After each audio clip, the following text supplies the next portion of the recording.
Here we go. We're going to go over our ring, eccentric, isometric, all of our substitutions for our ring work. This can be used, sometimes this is programmed into the adult program. Sometimes, each individual exercise is programmed into the adult program. Sometimes this is used for scaling just chin-ups that are chin-ups if they're programmed in as well. So a couple options here. No matter what though, we're using the rings instead of just regular old bands.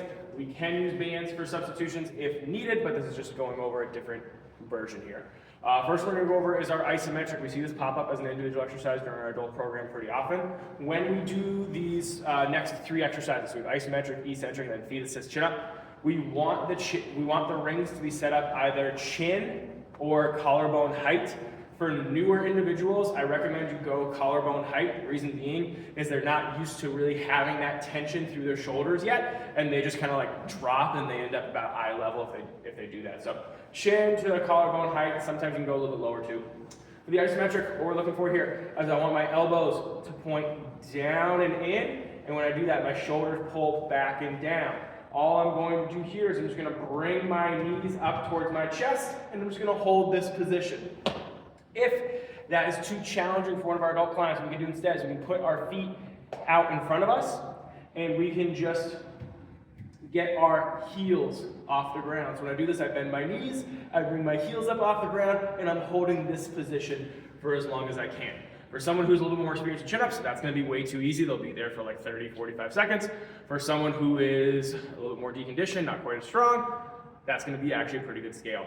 After that, we have the eccentric version. For the eccentric version, all we're going to do is get in the same exact position. I bring my feet or my knees up towards my chest. I hold this position, and then I lower myself down nice and slow so my arms are straight.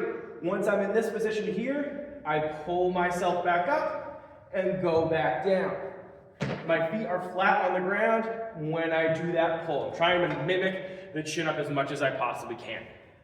If that's a little too hard, what we can do instead is the same exact thing. Again, toes stay on the ground, heels come up off the ground, and we just sit on down, heels down, pull up, just like that. That's for the eccentric chin up. When you see us right up, feet assisted, what we do is we put our feet out in front, we sit down in a squat, pull ourselves back up. Just like that. Feet stay flat the whole time, up and down. What we really want to avoid doing when we do this is turning it into a weird ring row thing. You'll see people do this, where they're just going to fall back and do like a weird crunch to pull themselves up. We want to think, I like to cue sit down into a squat or sit down into the hole, where we're here. I bend my knees a little bit, and I'm trying to come as much straight down and up. I want to be an elevator, not an escalator. As much up and down as we possibly can, just like that. Again, we can use this we use this a lot when are programmed into our actual adult program, or we can do it in place of chin-ups if chin-ups are planned and someone doesn't want to do a band-assisted chin-up. So those are our options here.